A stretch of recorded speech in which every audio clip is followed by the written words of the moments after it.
So here's the title. It's slightly different than what we put, than what's listed up there. So it's a basic introduction. So it's thinking about what to talk about. It's a summer school on socioeconomic inequality. So if we're interested in socioeconomic equality, probably the most important thing that determines socioeconomic inequality is income inequality. Probably the most important thing that determines income inequality is earnings inequality. And probably the most important thing that determines earnings inequality is wage inequality. So I view, I mean, I'm a labor economist, so maybe I'm biased, but I don't really think so. I view wage inequality as, kind of what this is about. Is sort of a very important part of what this is about. So what I want to do here is, well, I haven't taught at one of these things before. I wasn't exactly sure what to do. And when you're dealing with it, 2 lectures for something like this, there's kind of 2 different ways you can go, and you can get deeply into a relatively narrow subject, or you can be very shallow about a broad subject. I am going to be very shallow about a broad subject. In some sense, we're going to spend 3 hours on all of labor economics. But I mean, so it's not all of labor economics, but there are, to me, 5 kind of fundamental models that we use when we think about labor economics. And what I want to do is I just want to kind of go through these models. If you've seen them before, it's going to be a review, and maybe you can use it. You can think about this as a way to reflect on these when we think about the broader question of overall socioeconomic inequality. If you hadn't seen these before, hopefully it's useful. I should also say, this is going to complement what Petra was doing very well, in the sense that at least it's definitely within labor economics, the kind of models that people are using those methods to estimate are these models. It's basically, these models are going to be the basis for the dynamic kind of models that people are estimating. So they can get much, I'm going to have 2 periods, I'm going to keep things as simple as possible. But the basic economics that's going to show up in the kinds of work that Petra was talking about is going to show up in these basic models. This isn't all of labor economics. There are other interesting models that people have written down. But in terms of the models that labor economists tended to use to think about wages, overall wages, I guess. These are by far the most important models, and I think they get you pretty far in thinking about these things. Okay, so to start, let's go back to your first year macro class, and just think about what labor was and what wages was there. So there you had an aggregate production function, and that depended on 2 things. It depended on capital, and depended on labor. So what is labor? It's just kind of the total number of people that you have working in the economy. So wages are just the first order condition. That's it. That's a wage. A wage is just take the number of people, everybody figure out the marginal productivity of labor, everybody gets paid the marginal productivity of labor. And it doesn't matter who you are, everybody gets paid the exact same amount. So you're not going to get any inequality like that. And let's be clear that this whole idea of an aggregate production function might be a pretty big abstraction from reality. Of course, it really has nothing to do with aggregate production functions. I can have 2 different production functions, two different firms. But as long as the labor market is competitive, so as long as workers can freely go between different firms, the competitive labor market is going to give you a law of 1 price, and you're going to get 1 wage. Okay, so it's just the amount of labor that these 2 different types of firms use is going to be different, but there's going to be 1 wage. So that's our starting point. Is the macro. I shouldn't even call it macro. It's kind of Econ 101 version of the world. So what do we do? Now we want to add in wage inequality. So I want to talk about wage inequality. Now I want to take this model, and think about that as our base model, and I want to think about adding different features into the model that can lead to differences in wages. So people, to summarize, I'm going to think about 3 different reasons why people can make different amounts of money. The first is sort of the obvious one. It's just people are different. Some people are more productive than others. People that are inherently more productive than others are going to make more money than other people. LeBron James is just a much better basketball player and does that much better than anything I could ever do. He's going to make a lot more money than I do. It's relatively simple, but the base for that model is going to be the ROI model that Petra touched on a little bit. The ROI model, I don't know how. It's one of those things that everybody has heard of, but not everybody has seen. And everybody kind of knows what it is, but everybody doesn't know exactly what it is. So some of you might be in that category, that when I say the ROI model, you kind of know what it is, but if I asked you to say exactly what it is, you wouldn't be quite sure. So at the end, hopefully you'll know. The second thing is they can make different choices. So we can have two people that have exactly the same ability, exactly the same endowments, but they make different choices that lead to different wages. The first one is going to be compensating differentials that we'll talk about. The second one, maybe I might be straining this metaphor a little bit here, but human capital is another frame in which people that look the same ex ante can look different ex post because they've made different choices that lead them to look different. Is that no? Okay. Then the third possibility is people who behave the same. People are endowed in exactly the same way, but the labor market treats similar people differently.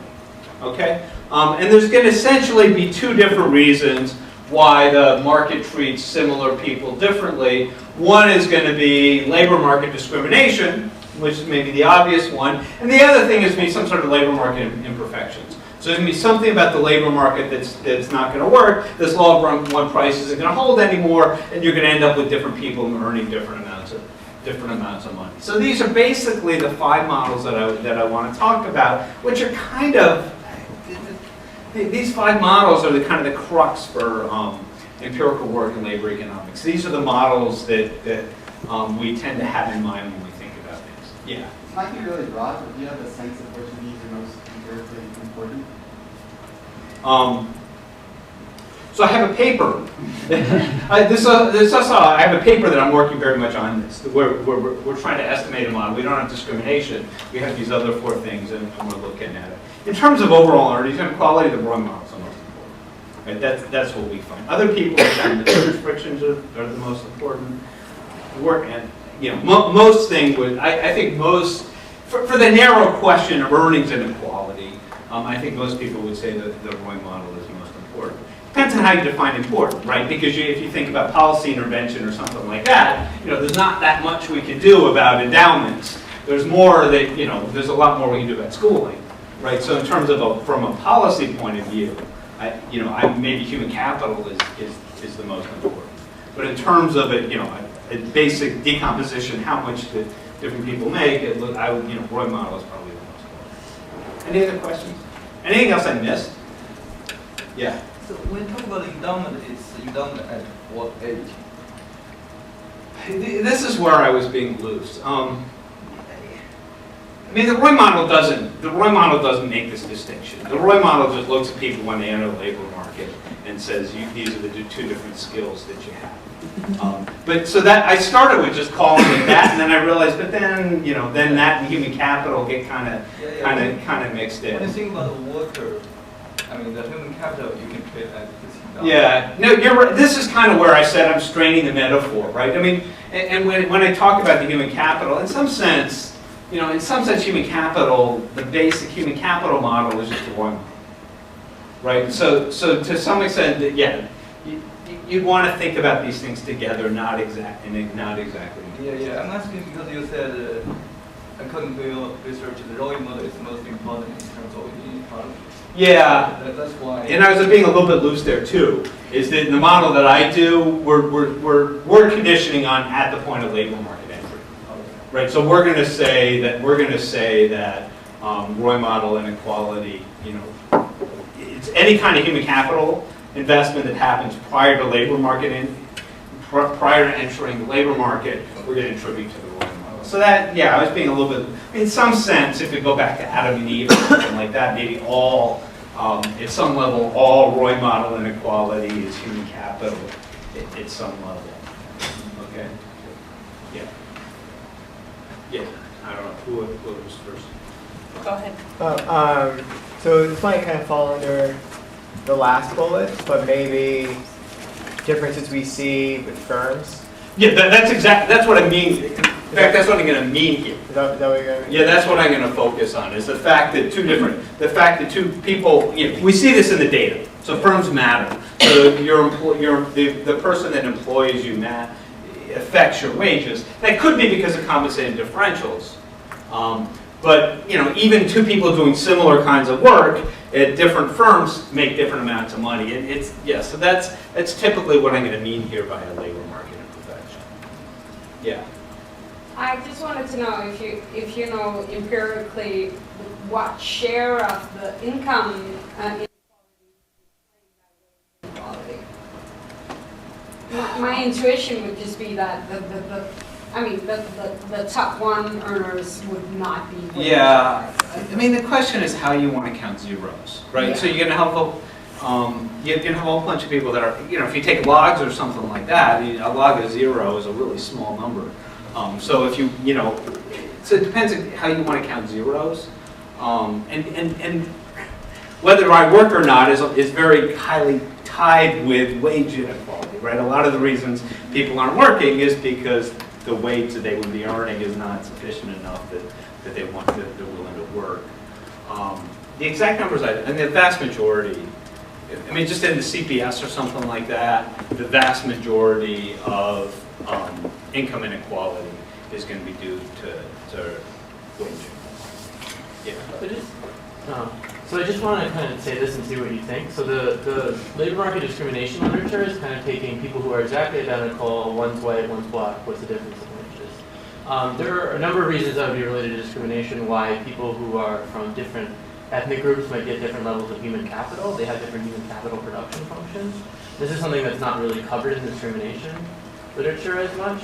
Do you think that that's possibly quantitatively or qualitatively important? Like you're saying that this human capital differences because people make different choices. Yeah. Now, when we get to the empirical, let's be clear. These aren't mutually exclusive. Right. These are all going on at the same time. Yeah. Right. And empirically, that's what makes things difficult. Right. So what's hard empirically about the labor market discrimination literature is distinguishing human capital differences from actual labor market discrimination. Yeah, but is the human capital difference itself not a result of discrimination? I mean, it could be. No, that's true. You're right. Yeah. No, I'm not going to talk about that. Yeah. No, you could. Labor market discrimination can lead to Code and Lowry. Right. You can have labor market discrimination that leads to human capital differences. So, yeah, I'm not going to talk about that, but you can have those things as well. Yeah. I was just wondering how within this you'd consider the differences in ability to bargain with your employer. Would that be a human capital thing? That's going to go here. So that would be an imperfection. That's going to go here. And it's going to go here because if it's competitive labor market, it doesn't matter at all. Right? So in order to get these that's kind of almost the essence here, is that in order to get some labor market imperfection, you need some monopsony power. So the firm has to have some monopsony power, and that's when you get bargaining. I was just thinking it might not even be inefficient in some sense. It could just be, you have to allocate the surplus somehow. How does that get allocated? Is that still an imperfection? That's still an imperfection. No, it's conditional on the employer within the context of a search model. Yeah. Conditional on the employer and the employee sitting down and bargaining, it might be efficient. But the fact that it's a one-on-one bargaining as opposed to a voucher model where I can just go to all the firms and get one price. You need that efficiency to get you to this one-on-one situation to begin with. So that's a sense in which I'm going to talk about it in here. Thanks. Okay. Any other questions? Okay, so we'll talk about these models one at a time. If you know the ROI model, you can go to sleep for a little bit. If you don't know the ROI model, you're going to want to know what the ROI model is. It's simple. I mean, in some ways, the ROI model, it's the simplest model that one could possibly write down. I taught Econ 100, which is it's even easier than Econ 101 at Wisconsin last year. The first model that I taught was the ROI model. I didn't tell them it was the ROI model, but it was the ROI model. So the idea of the ROI model. So this is a great paper to read. If you've never, it's on my reading list. It's bedtime reading. It's really simple, but it was written in I guess 1951, 1952, somewhere around then, by Roy. It's not the Roy's Inequality Roy. It's a different Roy. There's no math, right? There's nothing but words. And what's kind of interesting about the model is that there's a lot of elegant math that was derived before the paper was written, but wasn't included in the paper, right? So it's like he had almost sat down, worked out all of the algebra, and then described it all in words without writing any of it down. But it's fun to read, and it's a very different style than kind of papers we see now. But the way you want to think about the ROI model is now our economy is going to be a very primitive village. So you can see why this works for a basic undergraduate econ class. So it's a little village, and there's only two things that people do in order to make money. They can either hunt or they can fish. Okay, and fish and rabbits. So you're going to be hunting. You're going to be hunting rabbits. When I was teaching undergrads, I made it more interesting than rabbits. But in the ROI model, it's rabbits. So you're going to be fishing for hunting and for fish and rabbits. They're completely homogeneous. So a rabbit is a rabbit, a fish is a fish. We're not going to have any uncertainty in the model. So some people have different ability to hunt and fish, and there's not going to be uncertainty in any day about the number that you catch. What's going to be kind of interesting about this model, and going to lead to maybe the most interesting economics about the model, is that hunting is going to be easier than fishing. Okay, so you want to think about hunting as you're catching rabbits. So you just go out and you go out and you set a trap, and if you set it well, you get a rabbit. If you don't set it well, you don't get a rabbit. So it doesn't take that much. It doesn't take that much skill. And maybe fishing, you want to think about the fancy fly fishing, where those guys are doing all kinds of stuff. So fishing is going to be fishing. We want to think about as something that's harder than hunting. It's hard to teach this in Madison, Wisconsin, because in Madison, Wisconsin, when I teach this in the winter, fishing means sitting out in a lake on top of ice, dropping your thing in the water and drinking beer, which doesn't sound that hard. Well, if you don't enjoy it. The fishing part is. The fishing part is the part that's not hard. Sitting out, drinking beer part's not that hard either. And, in Wisconsin, we do a lot of that.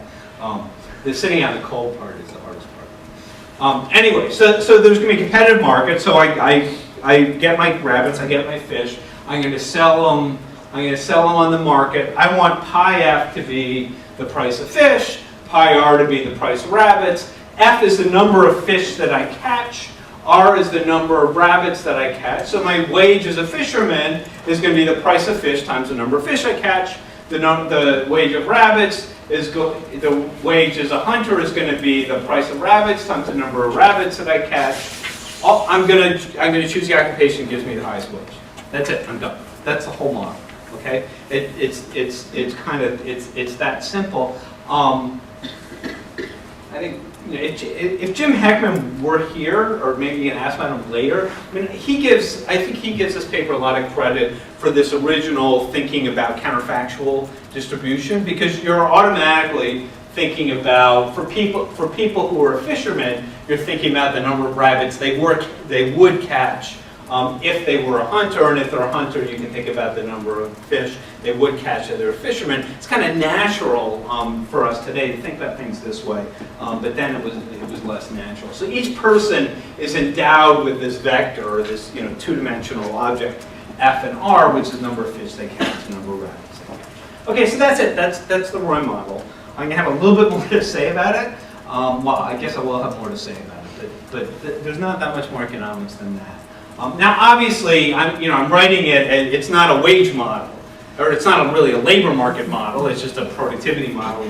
Nobody works for anybody. Now, of course, if I could trivially change this to make fishing firms and hunting firms, and different people are going to have different skills. So let F be the amount of skills that I have if I work for the fishing firm. if I connect this to the macro model that we had before, now LF is going to look very similar, except it's going to be a weighted average. I'm going to take essentially, it's not quite an average, so this is a measure, it doesn't have to add up to be 1, but this is essentially the total number, the total value of F for everybody that works for your firm. You pay everybody their marginal productivity, so now your marginal productivity is going to look like this, and this, of course, is exactly the same as this model. It's just pi F is equal to this object here.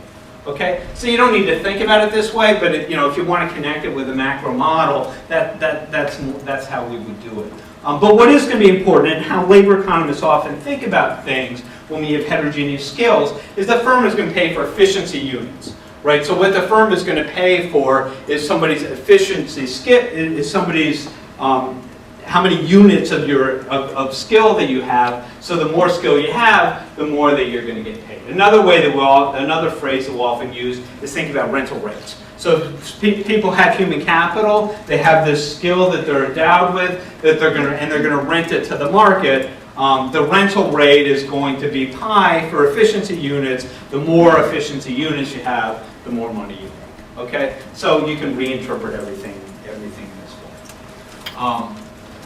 Okay, so any questions about the model? Pretty simple. Okay, so what can we do? What can we do with this model? I want to think about the model graphically. So notice that you're just indifferent between hunting and fishing. When the log of the wage is a hunter is equal to the log of the wage of a fisherman. And notice that I can write that in the following way. I can just write it that log R is going to be equal to some intercept plus log F, and there's going to be slope of 1 in front of log F. So graphically, it's going to look like this. Okay? Everybody's endowed with a number of fish that they would catch and a number of rabbits they would catch. So each person in this village is one of these crosses. This is going to be a line that's going to have a slope of 1. As the market changes, right? So as demand for fish and hunting changes, as income changes, whatever, this line is going to move up and down. Okay? But it's always going to have a slope of 1. The other way to think about this, I go back, there's different ways to draw this that change things. But essentially, everybody in this segment, so everybody below the line, is going to be a fisherman. So essentially, for this guy, he's going to be a fisherman. So what's relevant for his wage is the number of fish that he catches. Okay, he doesn't hunt, so whether he's a good hunter or not is totally irrelevant. So for all of these guys, you're going to want to look down to see the wage that they're going to get. For these guys are all going to be hunters. You're going to want to look to the left to see the wage that they're going to get, because the number of fish they would catch is irrelevant. What's relevant is the number of rabbits they catch. Okay, so that's it. That's the ROI model, and that's how it works. I'm not going to say that much more about it, but there's one really interesting thing that comes out of this model that I guess maybe is not essential for these lectures, but it's interesting, so I'm going to talk about it anyway. If you understand the ROI model, you should understand that. The most interesting finding to me, the most interesting finding about the ROI model is this question: do the best hunters hunt? Do the best fishermen fish? Okay, so is it going to be the case that the person that's the best hunter in the village is hunting? Is it going to be the case that the best fisherman in the village is fishing?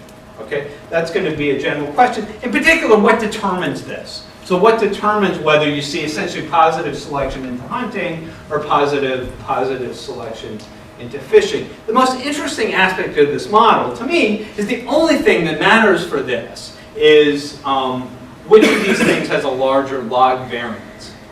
Okay, if the variance of log F is bigger, then the best fishermen are going to fish. If the variance of log R is bigger, the best hunters are going to hunt. Okay. Now, if the variance of log F is bigger,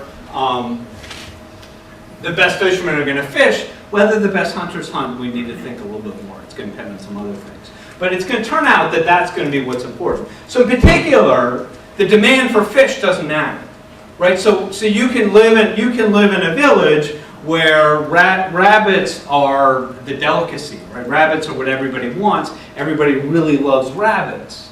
But it's still going to be true that the best fishermen are going to fish.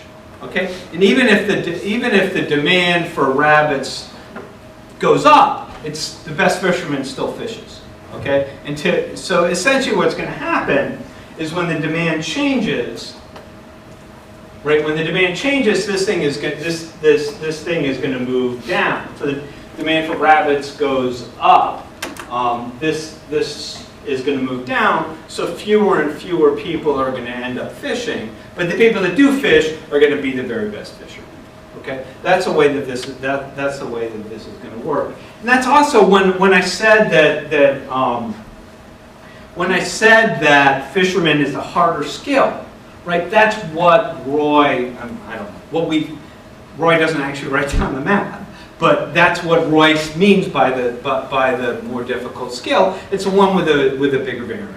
Okay, something that's very simple, right? If you're doing a very simple task, there's not really going to be any heterogeneity in how good people are doing the task. Everybody can do it. Tasks that are difficult, some people are going to do really well, and other people are going to really struggle with. So what Roy is going to mean, or I guess what I mean when I say fishing is the higher skill, is going to literally mean the variance of log F is bigger than the variance of log R. Yeah. The covariance is 0 in this instance, or? No. Okay. It does, covariance doesn't matter.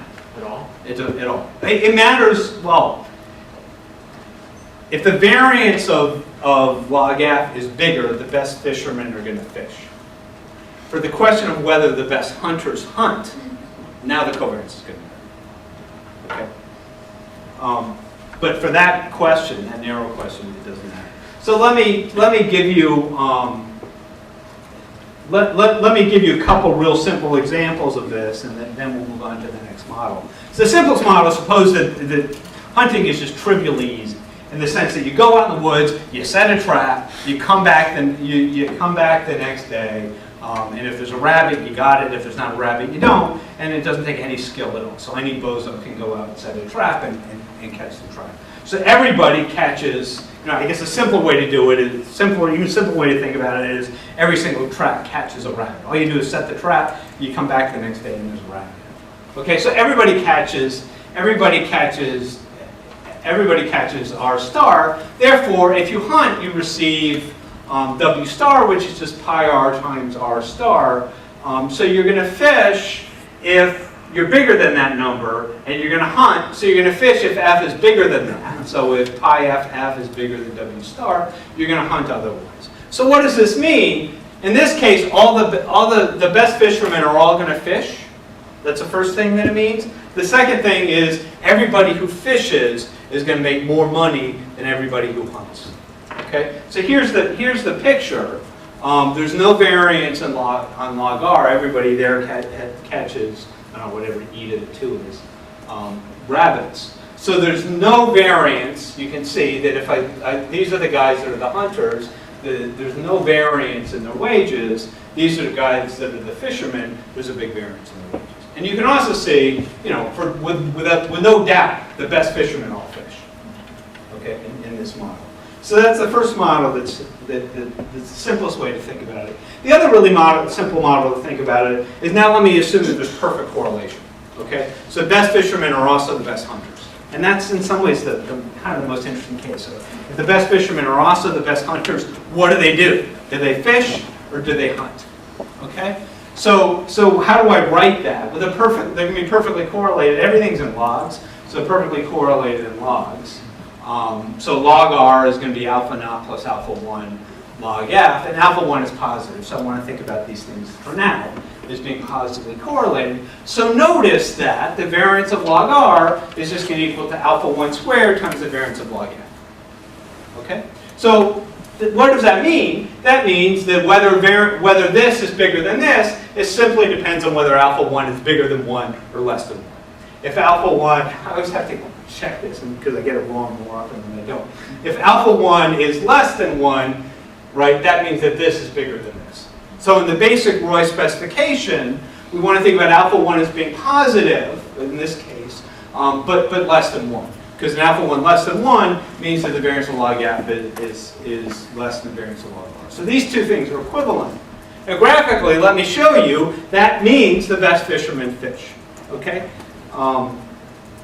Here's the picture. So this thing has a slope of 1. This thing has a slope that's less than 1. This is everybody in the village. They're lined up. Alpha 1 has a slope less than 1. This is going to mean that the best fishermen are going to fish.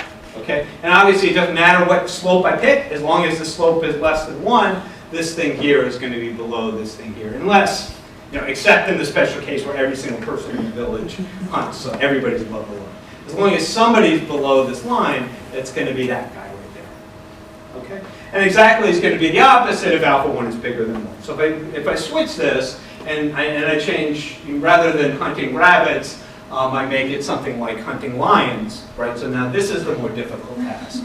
You're going to get exactly the opposite thing. Now the best hunter is going to hunt, and the best fisherman is going to fish. Okay? The best fisherman is not going to fish. Did I say it the wrong way? I said it the wrong way. The best hunter hunts. The best fisherman hunts. Right? The best hunter hunts, but he's also the best fisherman also hunts in this case. Okay? What if things are negatively correlated? Well, things are. I don't need to show you the math. It's sort of obvious that things are negatively correlated. If the best fisherman is the worst hunter and the best hunter is the worst fisherman, not surprisingly, the best fisherman is going to fish and the best hunter is going to hunt. Okay, so if things are negatively correlated, then it's going to go the opposite direction. So you can, I forget who asked the question, but you can already sort of see the intuition for the correlation is going to be important. As long as the variance of log F is bigger than the variance of log R, as long as we're in that case, the best fisherman is going to fish. Okay? The question of whether the best hunter hunts has to depend on the correlation. Because we know that if things are negatively correlated, the best hunter fishes. I'm sorry, if things are positively correlated, the best hunter fishes. If things are negatively correlated, the best hunter hunts. Okay? Yeah. So the sort of counterintuitive with the positive correlation is still consistent with comparative advantage, right? I mean, talking sort of in, Yeah, the whole thing is comparative advantage. Yeah.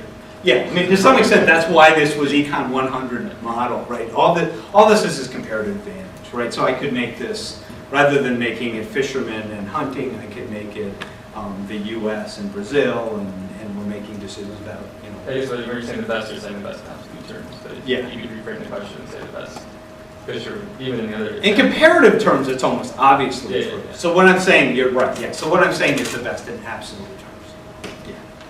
Yeah, good point. Okay. With log normal, I'm not going to do this. It's not that hard to do. If I was teaching my full labor class, I would do this. But you can formalize this, and you can formalize this with log normal random variables. So log R and log F are going to be normal mu sigma. Mu is going to be completely irrelevant. Mu is going to be like the price. It's just going to show up as part of the intercept. It's going to shift the line, but it's not going to change any of this stuff. If sigma FF is bigger than sigma RR, that is, fishing is the more difficult.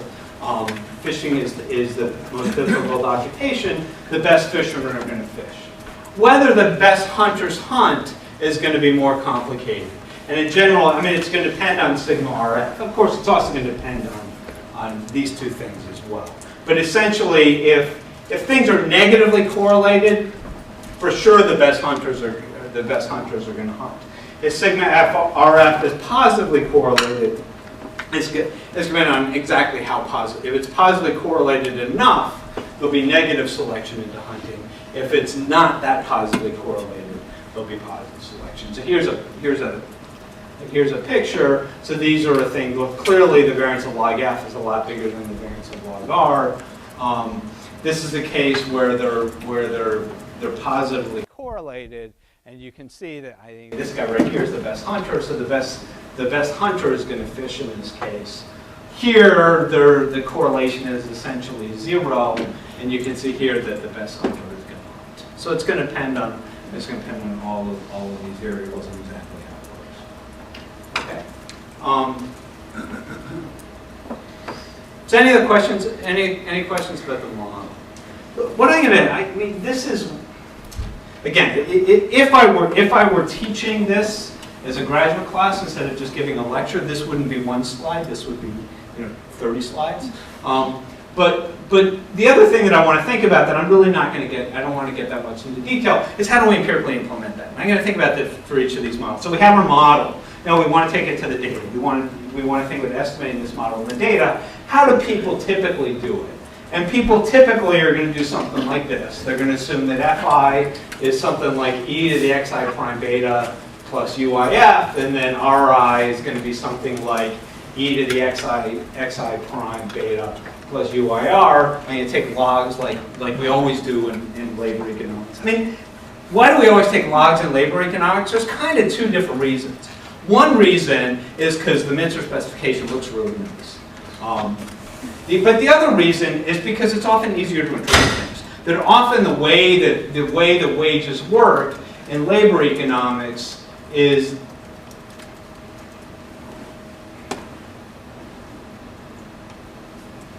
they look something like this, right? Or maybe I should write this one. They look something like this. It's a price for a skill times the amount of skill that people have. So that this is going to be an equilibrium object or a macro level object, an economy-wide object, and this is going to be the idiosyncratic part. So typically when we write down models with heterogeneity, we're going to get something that's going to look something like this. Well, taking logs makes things much nicer because now this thing here, this pi f thing just becomes an intercept. Okay? And if you want to look at things changing over time, it's going to become something like a time dummy. Right? So often we can interpret things like time dummies as variation in things like log f, and we can think about these things as picking up heterogeneity of people. Okay? So often we write down models like this. So this is it. This is the ROI model. Almost all the models that Petra was writing down and thinking about that you estimate in these dynamic programming models, they're really at some level just dynamic ROI models. Right? That's what a lot of these things are. Is people are making choices between things like occupations where they care about things like wages. So, even though it's a really simple model, it's a base for an awful lot of empirical work that goes on in labor. The other thing about the ROI model is, despite the fact that in terms of economics, it's maybe the simplest model that one could possibly write down. I don't even think that's an exaggeration. However, identification of this model is extremely difficult. Okay, so that the key reference on this paper by Heckman and Array in 1990. Typically, if you want to non-parametrically identify this model, what you need is very, very strong. Okay, first of all, you need an exclusion restriction. So I think most people recognize that. You need something, and what's an exclusion restriction going to be? It can actually, in this model, you can either have it here or you can have it here. You either need something that influences hunting but not fishing, or you need something that influences fishing but not hunting. You actually don't need both, you only need one. So you need something that affects the relative probability, relative wages in fishing versus hunting. So you need an exclusion restriction, so we're kind of used to that. But it's not just an exclusion restriction. If you want to fully identify this model, you need full support on that thing. So that thing has to be able to vary all the way from minus infinity to positive infinity. You need to find some variable such that there are values of this variable for which every single person in the data would be a hunter, and then other values of this variable in which every single person would be a fisherman. Okay, so despite the simplicity of this model in terms of its economics, in terms of the econometrics, or maybe the applied econometrics, thinking about how you actually estimate it, how you take it to data, and how you would learn about these sorts of things, it's really difficult. Okay, and that's it. I'm done with the one. Yeah. Empirically, why is this really a wage equation and not an earnings equation? So why do we actually interpret W as a wage and not pi as a wage? Because usually, the wage is the price of a skill. So for me, this is actually an earnings equation. Well, yeah, okay. I mean, and we should be interested in interpreting or discussing pi and not W. When you look at the data and you ask a person what was your hourly wage last week, and you take a log of it, that's what that thing is, right? So if you ask a person what their wage is, what they will report in the data will be this object. It's how skilled they are times the price of their skill. Okay? So that's why I would use it. You're right, you can think about the wage in the other way. You can think about a wage as measuring the market value of a particular skill. So you're right from an economic perspective, from the theory perspective, you're right. But if I think about data, right, this is a what? In this case, I guess that choice of how much I will work is pretty relevant, right? And we kind of do not discuss that choice. So that's another issue. Yeah. So yeah, there are two different issues. I'm not talking about choice of. Yeah. Well, I haven't talked at this is a wage, so I want to think about it as an hourly wage. So I haven't talked at all about how many hours you work. Okay. So in that sense, I want to think about it as a wage, but not as earnings. So yeah. So I mean, both questions. I would say when you go to data and you have data on hourly wage rate, that's what this is, right? This is the hourly log of the hourly wage rate that a fisherman makes. This is the log of the hourly wage that a hunter makes. So that's how I interpret this. You're right that you can use wage, and it's not, you can define wages in different ways in these sorts of things. Yeah. Do we know anything about identification for ROI models with like uncertainty? So suppose I didn't know exactly what my fishing and hunting type is, but each period I choose one activity and I update my beliefs, and then I might do some switching, and if you had observations over time, I'm trying to figure out whether the identification would get easier or more difficult. If you didn't have observations over time, it's going to get more difficult. Right, but if you did have the observations over time with the experimentation with the two.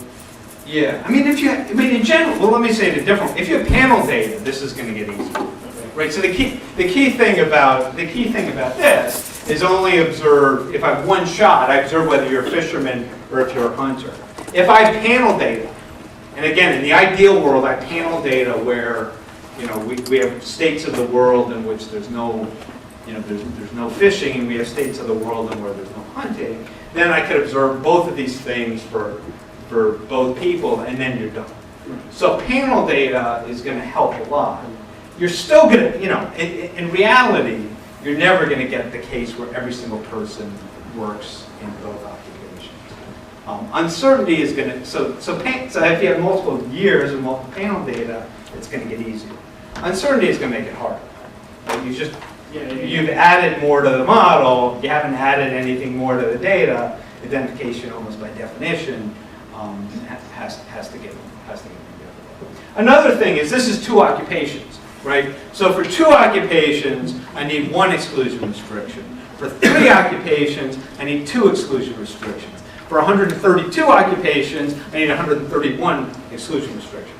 Okay, so if we think about taking the data and think about actual occupations, and it's more than 2, and I really want to identify this perfectly, it's near impossible, right? You need to have 131 different exclusion restrictions, all of which are varying, a tremendous amount. Okay, so again, really simple model. Kind of useful, I still think useful for thinking about the world. Identification, really difficult, right? If I really want to non-parametrically identify this, it's going to be really hard, right? It's not just a matter of coming up with an exclusion restriction, having an instrument. You need more than that. You need a bunch of these things, and they have to have a lot of variation if you want to identify them. Okay, yeah. So without the full support, is the concern that you're creating some kind of local effect? So instead of being like, why are we so interested in non-parametric identification of this as opposed to just some kind of average? Let's look at the picture. So here's our village, right? So we have our exclusion restriction. What's the exclusion restriction going to do? It's going to move this line up and down. Okay. Now I want to estimate that model. If I want to estimate the full model, I need to move this thing all the way down so I can observe everybody as a hunter.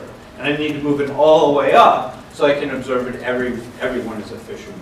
If it only moved in some of this range, so say it moved from here to here, I could identify part of the joint distribution, but there's other parts that I couldn't get. So this guy, right? If I don't have this full support, I'm never going to observe the wage that this guy would get as a hunter. Okay? You know, and without a really strong support condition, I'm never going to observe the wage that that person would make as a fisherman.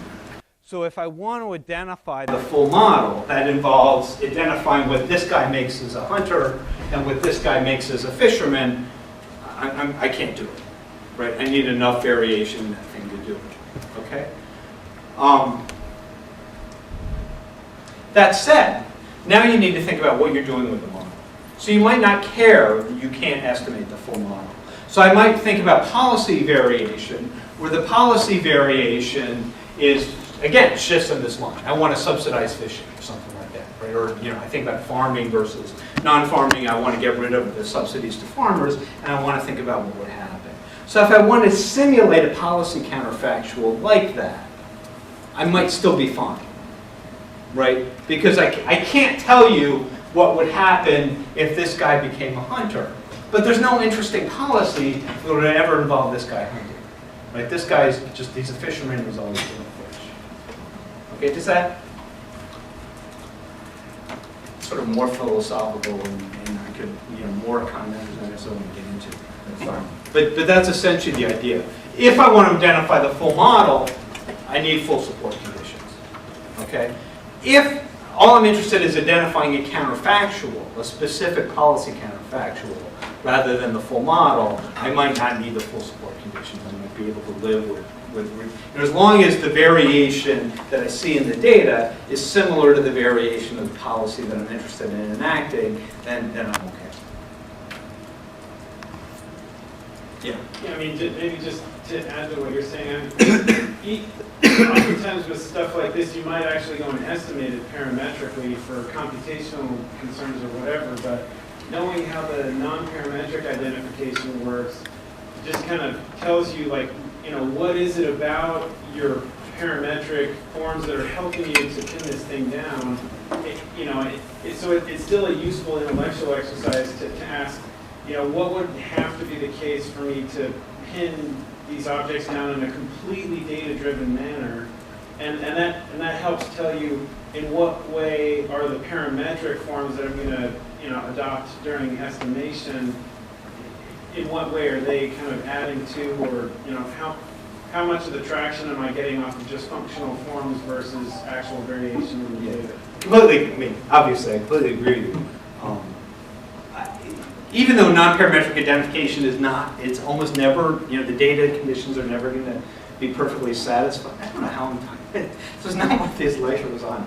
But I love talking about non-parametric identification, so we're fine.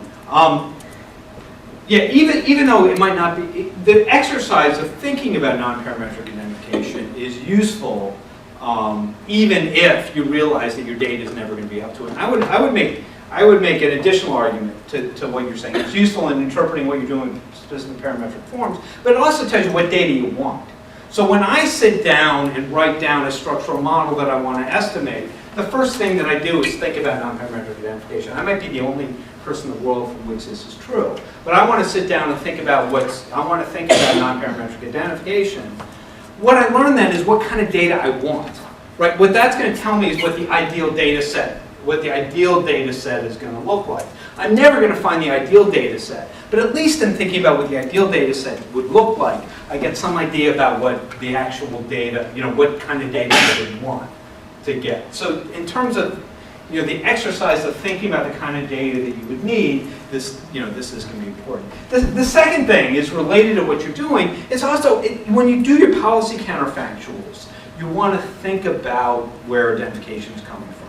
Right, so the question is, are you, it's kind of like, again, undergraduate econometrics where you're thinking about forecasting. If you're forecasting within the range of the data, you're in pretty good shape. If you want to use functional forms to forecast way out of the range of the data, you're in trouble. You can't really do it, right? It's the same thing here. You want to think about the variation you have in the data that's identifying thing. If you're trying to have a counterfactual that looks nothing like the real world, you're going to worry a lot more about identification and a lot more about whether you really believe the results than if the kind of thing that you're simulating is that kind of variation is happening within the range of the data. So, if this thing is varying like that, the policy counterfactual involves this thing varying like that, you're on pretty good grounds, right? If the policy counterfactual means get rid of fishing completely, there you're in trouble because identifying what that's going to do to this guy is really weird.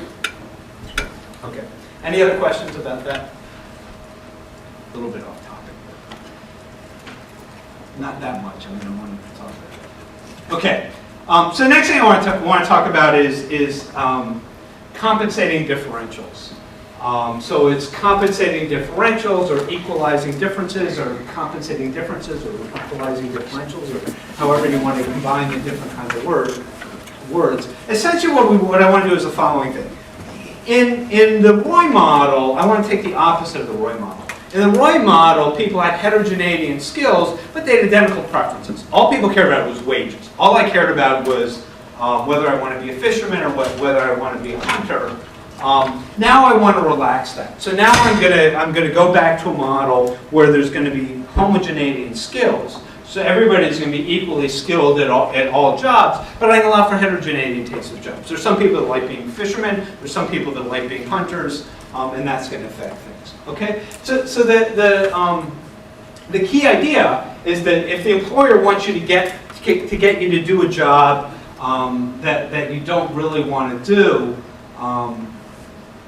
if the employer wants to get you to do a job that you don't really want to do, they got to pay a premium in order to get you to do it. So that's the basic idea of equalizing differentials. So I want to write down let me give you a really simple version of this model. It's just there's a job can either be dangerous or not dangerous. Okay, so I either work at a dangerous job or I don't. Jobs are either safe or they're dangerous. All safe jobs are going to pay the same because the market is competitive. All dangerous jobs. Sometimes D is dangerous and sometimes D is dirty, so I might go back and forth. I think in these lecture notes it's always dangerous, but I've used it for dirty. So all dangerous jobs are going to be identical, so they're going to pay exactly the same wage. Okay? So because of the competitiveness, you're not going to get any heterogeneity within these jobs, but you're going to get heterogeneity across the jobs. So people are going to care about two things. They're going to care about consumption, and they're going to compare about how dangerous the job is. Their consumption is going to be W naught. The W naught is the wage that the safe job pays. W1 is the wage that the dangerous job pays. People are just going to eat their wages. So that's the full model. Okay. The key thing, actually, so I want to talk. So that that's kind of the whole model. There's not that much more. There's not that much more to it. But I want to talk about something that's important to all of these kinds of models when we think about economics. It was true about the ROI model as well, but I want to think about it. I want to think about it here. So what I want to think about is what the supply curve looks like. So you take a really simple version of the model. So we're going to have separable linear utility. So I care about consumption. D is going to be whether I work at the dangerous job or not. So that's a dummy variable. The key thing here is delta I is going to be heterogeneous. So there's going to be some people with big delta I's that really hate working at the dangerous job, and there's going to be some crocodile hungry guys that you might even prefer the dangerous job to the non-dangerous job. So I suppose for some people, delta could even be negative. So you're going to choose to work in the dangerous sector. If your utility were in the dangerous sector is bigger than utility for not, which is going to look like that, which is what you're going to end up doing is just comparing delta I to the wage premium for working in the dangerous sector. Okay? So if anybody works in assuming that delta I is always positive, if anybody works in the dangerous sector, it's got to be the fact that the dangerous sector pays more than the safe sector. Okay? And the difference in those wages, if delta I is bigger than the difference in those wages, then you really hate the dangerous job, you're not going to do it. If your delta I is less than the difference in those wages, you don't want to work there, but the wage premium is enough that it'll get you to work there. So even though people are, so again, you're going to get earnings inequality in this model. Even though people are identical in productivity, they're going to earn different amounts of money. Okay. So here's one thing that's interesting that like everybody knows, but everybody forgets. So I want to remind you. So here, I want to calculate the supply curve. So for one person, the supply curve is simple. It looks like this, right? So you're really either a 0 or for one person, you're either here or you're here. If the wage that you get is lower than this, the wage premium you get isn't enough to convince you to do it. You're going to do the safe job. Otherwise you're going to do the dangerous job. Okay. But now I want to think about the supply curve across the population. So allow delta I to vary across the population. Let G be the measure, the distribution of delta I in the population. This 1 is just going to be an indicator function, whether the argument is true or not. So the supply of people to the dangerous job is you're just going to integrate across all of the deltas. So you look across all the deltas. I'm going to do the dangerous job as long as my delta is less than delta W. So this is just integrate. This is the supply curve for a person, integrated across all persons, and you're going to get that thing. Okay. So this is going to be the supply curve for the dangerous jobs. By definition, everybody's doing one or the other. I'm not worried about non-employment. This is going to be the supply curve to the non-dangerous jobs. Okay. So that's the essence of the model. Let me say 3 things about it. First thing, notice this is just the CDF, right? G is the CDF. So all we're saying is that the supply curve is a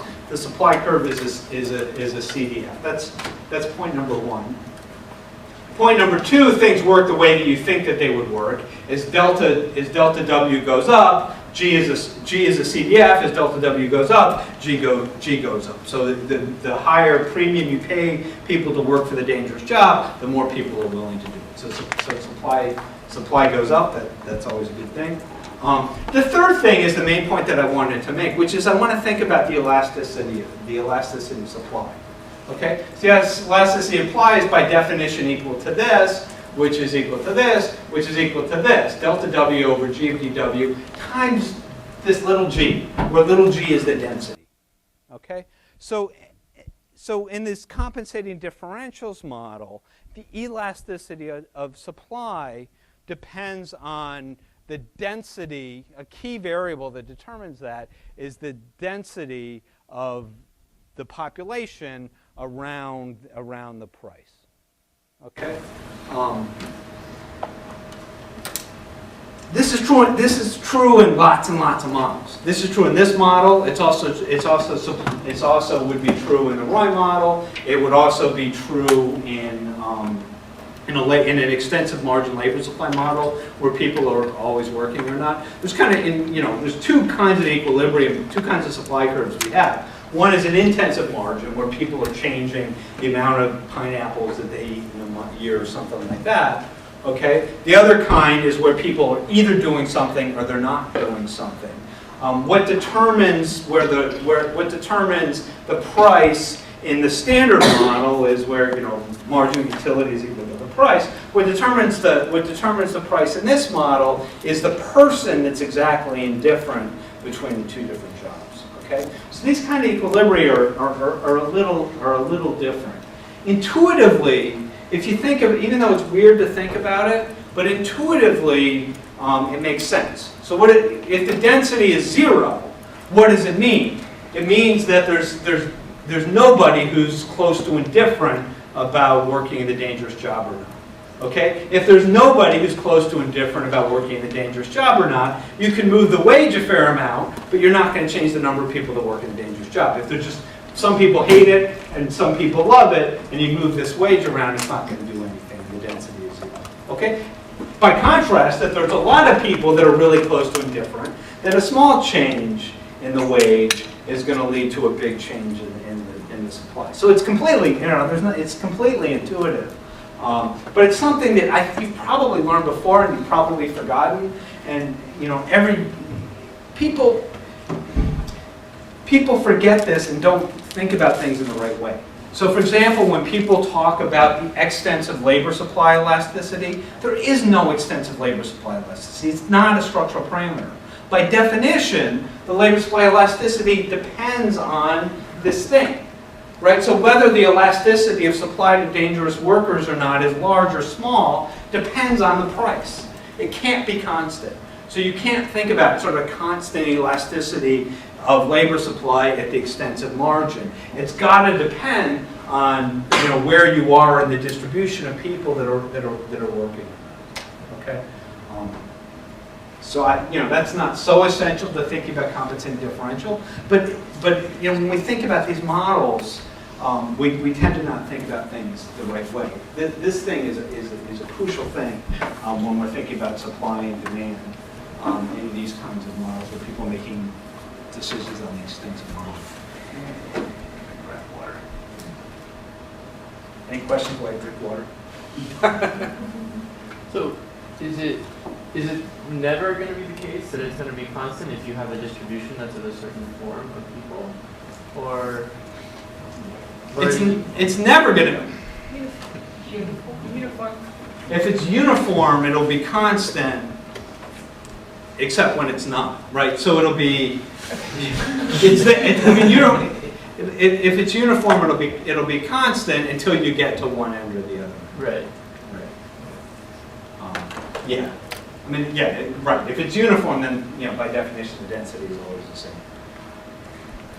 What am I doing here? I'm going this way. Okay, so let me show you the supply curve. If there's no heterogeneity, it's sort of trivial. It's going to look like this. Delta star. Everybody agrees that delta star is the premium. Whether the elasticity here is either 0 or infinite, depending on where it hits. If it hits here, then you're going to have an infinite elasticity, right? Delta changes a little bit higher. The wage premium goes up a little bit. Everybody becomes a dangerous worker. Goes down a little bit. Everybody's going to become a safe worker. If it hits here, right, then the elasticity is 0. If it's hitting here and we lower it by a little bit, that's not going to change things at all. Nobody was doing the same job. Still, nobody's going to do the same job. You can have step function where you have densities, or you have mass points of people. And again, if you hit here, you're going to get an infinite elasticity. If you hit here, you're going to get a 0 elasticity. And more generally, you get it look like this. Now you gotta like twist it around that way to see that it's a CDF, right? So if you took it and did that with it, it would look like a CDF. That's the right-hand side. That's the left-hand side. So there's another example. One of my favorite examples is this one. Okay, this looks a lot like the other one. The only difference is now we put a mass point. We put a mass point here at 0, right? And what this means is you can get jobs. So if you're thinking about a job, let me back up. This is the model of the beekeeper. Okay? Almost everybody is allergic to bee stings, but there are some people for whom they're not. There are some people that can get stung where it doesn't bother them at all. So for most of us, to get us to be a beekeeper, you have to have us pay a pretty high wage premium to get a beekeeper, because we get stung all the time. I know in reality there's equipment you could wear, but suppose there weren't. So in reality, to get most of us to be beekeepers, you'd have to pay us a premium.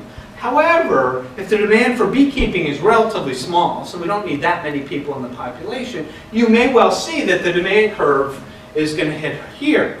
So the wage premium for being a beekeeper is 0 in equilibrium, even though the vast majority of people in the population wouldn't be willing to do it and would require a premium.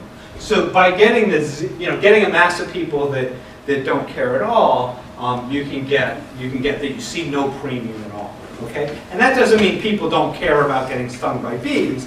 It means there's enough people in the population that don't care about being stung by bees that they can serve as the beekeepers. And if that's the case, you're not going to see a premium for beekeeping. Okay. So any questions about this? Should I go go for like 25 more minutes, right? Yes.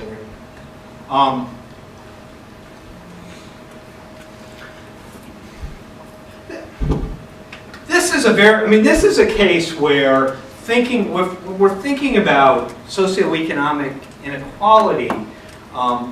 Just looking at wage inequality is kind of a dumb thing to do. You don't really want to do it. So if all that was going on in the world was compensating differentials, you're seeing heterogeneity, right? So you're seeing that some people make more money than others. However, it's by choice. It's not because one person's lucky and one person's not. All of the low wage, in this model that I've written down, all of the guys that are working in the safe job are making less money than all the people that work in the dangerous job. But if you gave them the opportunity to make more money, but they'd have to work in the dangerous job, they would be worse off, right? So this is a case where the inequality is good. I mean, the premium is getting, the fact that you're paying some people more than others is getting people to efficiently sort into the right occupation. In terms of utility, there's no gains. You can't make people, well, I suppose if you gave everybody $1 million, you're better off. Where it come from, I don't know. But there's no, when I compare utility differences rather than comparing wage differences, I get a very different story, right? The low wage workers, if they had the opportunity to switch careers with the high wage people, they would choose not to do so. Okay. Firms are the same as workers.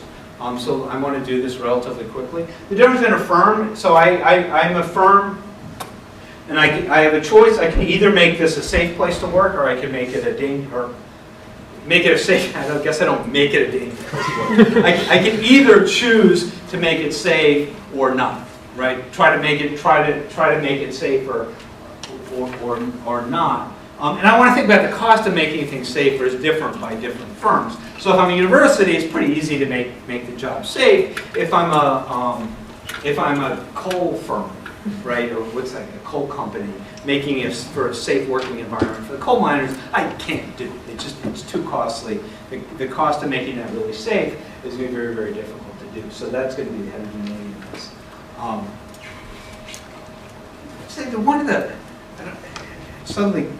One time I was teaching this, I was at Northwestern, and I was teaching at Northwestern, and this seminar room, I was teaching compensating differentials, and talking about safe and dangerous jobs. The seminar room is on the 3rd floor. Outside, there are these guys in the trees, like on level with us, cutting down the trees, trimming the trees. So it was like a perfect contrast between me and the guy cutting the trees. Of course, I don't think it worked right. It was like, I suspect I made more money than they did. But that was nice.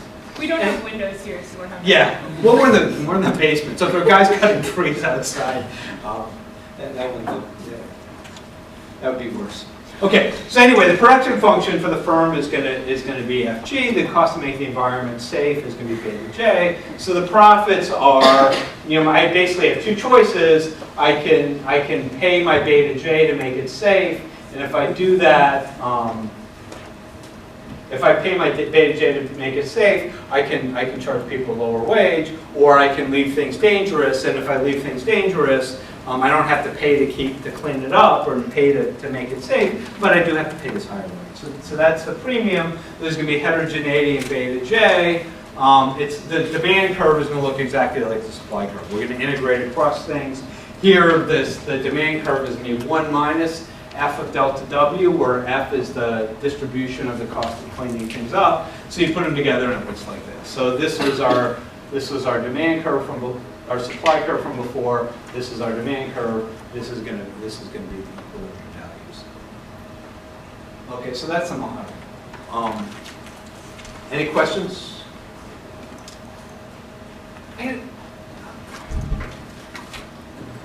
Empirical implementation. I want to talk about empirical implementation, but I want to talk about empirical implementation in two different ways. Most people, well, I don't know most people. A lot of people that I talk to will claim this is silly. There's no evidence of compensating differentials at all. If you look at coal miners versus university professors, we make more money. We make more money than they do. So if I look across jobs, detecting compensating differentials is you don't see it. Okay. What do you think is the main reason that you don't see it?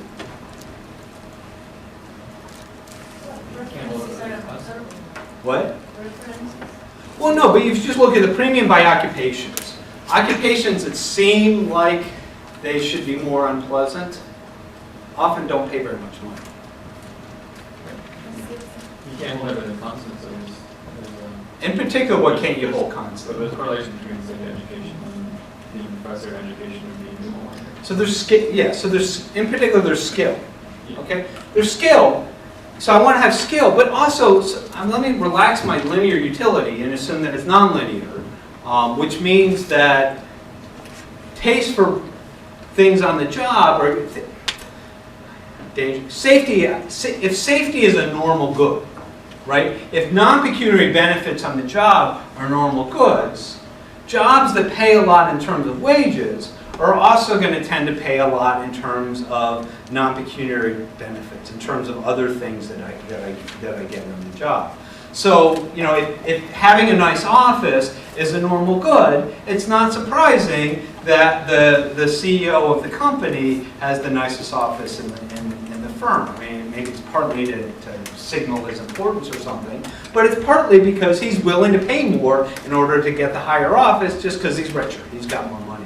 So the biggest problem in detecting these things in practice is as long as these things are normal goods, then it's just, you would expect to see, you know, you added ROI model inequality, you added inequality in any other dimension, and you're going to tend to see that people that are paid higher wages are also going to demand higher amenities on the job.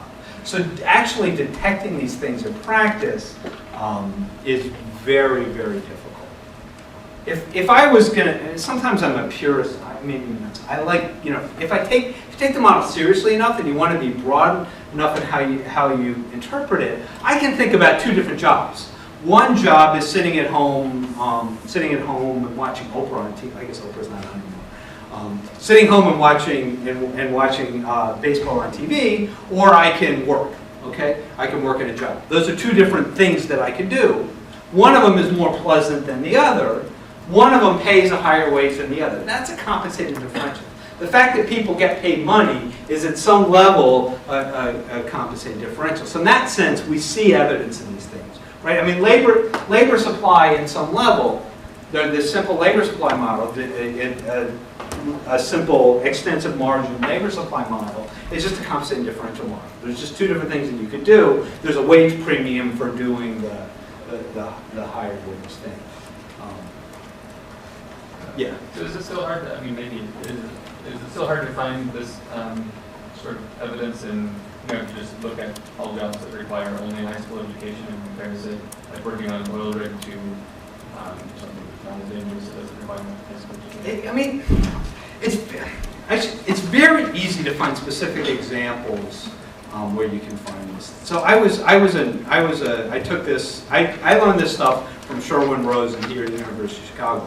And he had tons of great examples of these things. So apparently if you're doing construction on a big building, you get paid more money when you work on the 120th floor than if you work on the 30th floor, right? So over time, you know, people get more money to work on Christmas than they do at other times of the year. Example, though, right? So that's a perfect example of I compensating. mean, if you fall from 30 stories, is it any different from falling? Yeah, no, right. That's the point about that example. You're just as dead 30 floors as you are 120s, but people get afraid of heights.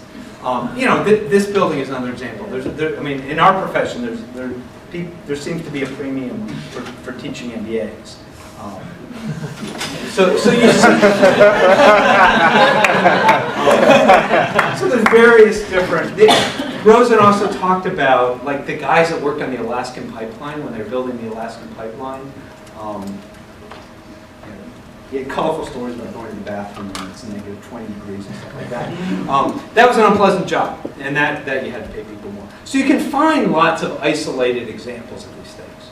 But if you just look in the data, like in raw data, like if you look at health insurance, right? If you just run a regression of wages on whether your firm provides health insurance, the coefficient is positive, right? And you'd almost be shocked if it wasn't positive. But it can't be, right? I mean, there's some level at which if a firm is offering you health insurance, the only reason why they would ever offer you health insurance is because, you know, they can lower the amount of wage that they would have to pay you, right? So otherwise, why would they do it? They wouldn't just be offering it. So we kind of know something like health insurance. There has to be something like this going on. But looking in the data, it's very, just health insurance, providing health insurance, finding evidence from a cross-sectional data set, representative data set, that shows that that firms getting health insurance leads to lower wages, right? There's this trade-off is really hard.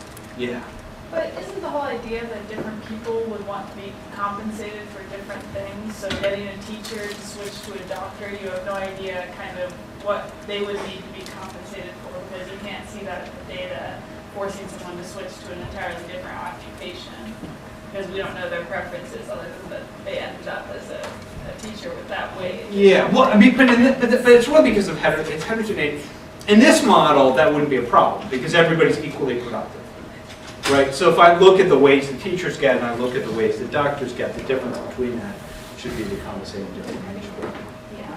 Right, but again, the complication is they're not necessarily. Yeah, but again, the other thing to notice is, of course, what you're identifying is the wage premium that wage premium for the marginal person, right? Which might be very, very different than the wage premium for the average person. And the beekeeping example is a perfect example of that. Right? The wage premium for the marginal person might be 0, but the wage premium for the average person might be high. Yeah. A different reason to provide safety at the workplace would be if you have high installation costs of workers. I mean, if you invest much in your workers, then to some extent. I mean, if they're sick very often. Yeah, no, yeah. I was thinking, as I said that with the health insurance, I was claiming that I realized as I was saying that sentence that I can think about people who've written papers that say, I mean, one reason you might want health insurance is because you want healthier workers, because you're connected to your workers and you want them to be healthy. So yeah, you're right. With safety or health or something like that, as long as there's some long-term, if it's a spot market, you don't care about any of that stuff. But as long as there's some long-term relationship between the employer and the employee, it's true, you might want to subsidize health. And you certainly care about danger, right? If all your guys die, and it's costly to train new guys, that's a bad thing. Any other questions about this? So taking this to the data, people take this to data all the time, and they don't necessarily call it compensating differentials. The most common way to do this is to would be to really combine the ROI model with the compensating differentials. Right? The idea in the data that people are all equally skilled, it's not something that many labor economists would take all that seriously. So often what we do when we think about these models is we want to combine them and have a ROI model. So people are going to have heterogeneity in their skills as a fisherman, but they're also going to have taste, right? So people care about the wage. So to keep things simple, we'll use log utility. People care about the wage as a hunter, but they also have some preferences for being a hunter, and that can be either positive or negative. Right? Some people might prefer hunting, other people might prefer fishing. I don't know which way it goes. So this is going to be our model. Let's specify all that's going to matter. Right? All that matters for choices is the absolute level of utility. Doesn't matter. All that matters is relative utility. So what's going to matter for choices is the difference between delta F and delta R. Let's model that as something like Z prime gallon plus D. So let's call it that. And then stick this whole thing together. So with our model, we're going to continue to assume that this is how wages are determined. People are going to hunt if that's going to be true. And that's going to be equivalent to the hunting equation is going to look like a program. Okay, so there's going to be X's and intercepts and Z's that are going to enter here. And then there's going to be a bunch of unobservables that are going to enter here. So essentially here, you become, what did I say? You become a hunter if this is true. So that you have this model, you have this is your wage as a fisherman, this is your wage as a hunter. And this is often referred to as the generalized ROI model. Okay? So that's a phrase, I might have even heard that before this week. That this is the generalized ROI model. Identification here is it's more severe than in the standard ROI model. It's sort of obvious that in some ways it's obvious that it's more severe than in the standard ROI model. In the sense, in the standard ROI model, you had this and you had this. In this model, you had this, and you also had this. So making the model more complicated almost never is going to make the identification easier. I mean, the ROI model is a special case in which this and that are equal to 0. Typically, to identify this model, there's two senses in which it's going to be more complicated. I should be clear what I mean by more complicated. It depends what you're trying to identify. Okay? If you're trying to identify the full model, you need two different exclusion restrictions. First, you need something that determines whether you're going to be a fisherman or you're going to be a hunter, and that's something that's going to enter Z. So you need something that enters this, but doesn't affect wages. Okay? But if you want to identify the full model, including the whole, not this full structural part of the model, if you want to identify this full thing, not only do you need that kind of exclusion restriction, you need one the other way as well. You need something that influences your wages as either a fisherman or a hunter. It could be either one. But you need something that enters these guys that it doesn't enter that in order to pin down the scale of this thing. Okay? So if you want to identify this model, you need both of these things. And actually, even then, the model's still fundamentally unidentified. There's something, you can never identify the joint distribution, this joint distribution. Okay? Even in ideal situations with ideal data, I can identify the distribution of epsilon and UIF. I can identify the distribution of epsilon and UIR, but I can't identify the distribution of UIF and UIR. So even with, so now we need two exclusion restrictions. Even that's not enough. There's still something about the model that's sort of fundamentally not identified. In terms of exclusion restrictions, for this one, you need it's like the ROI model. You need something that moves this thing all the way from minus infinity to positive infinity. So you need this full support condition. For the other one, for the second exclusion restriction, the thing that enters here and not here, there's no support conditions. As long as there's some variation in it, that's enough. You're really only trying to pick up one parameter, which is essentially the scale of this object.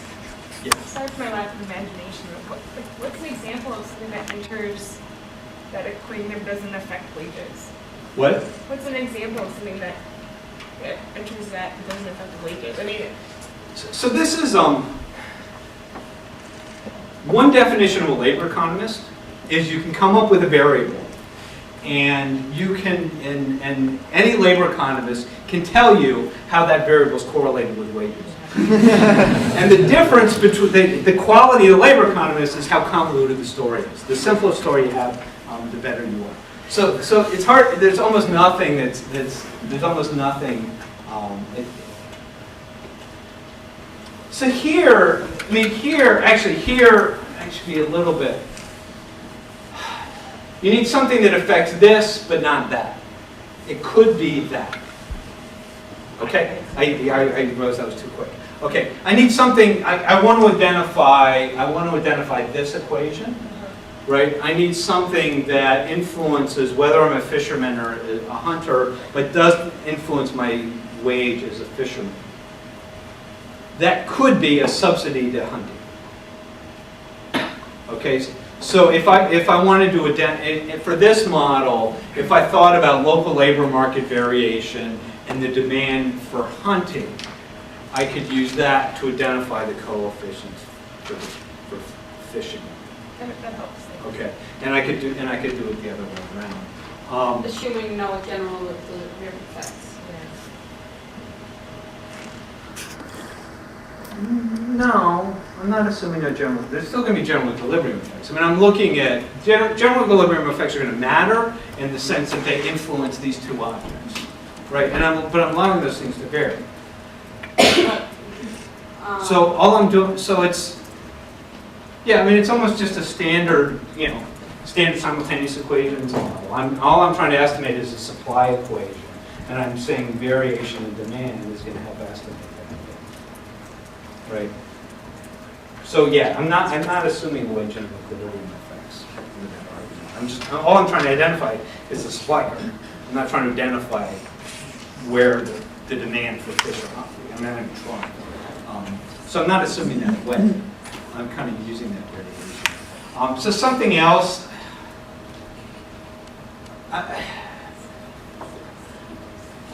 So if this was schooling, a lot of examples. This might be the high school graduate, and this might be college graduate. You can think about lots of different things. So something that influences the cost of going to school, like say tuition, right, would influence whether you go to college or not, but not influence your wages conditional going to college. And the fisherman hunting context is so abstract from reality. It's hard to think what a real exclusion restriction would be. But if suppose you had to get trained and there were subsidies to training. All those were great. I just wanted to imagine that. But it's hard, right? I mean, finding things. I mean, I was sort of joking, but I wasn't really. I mean, finding things that are not correlated with wages that you can argue is a true exclusion restriction for wages is really hard.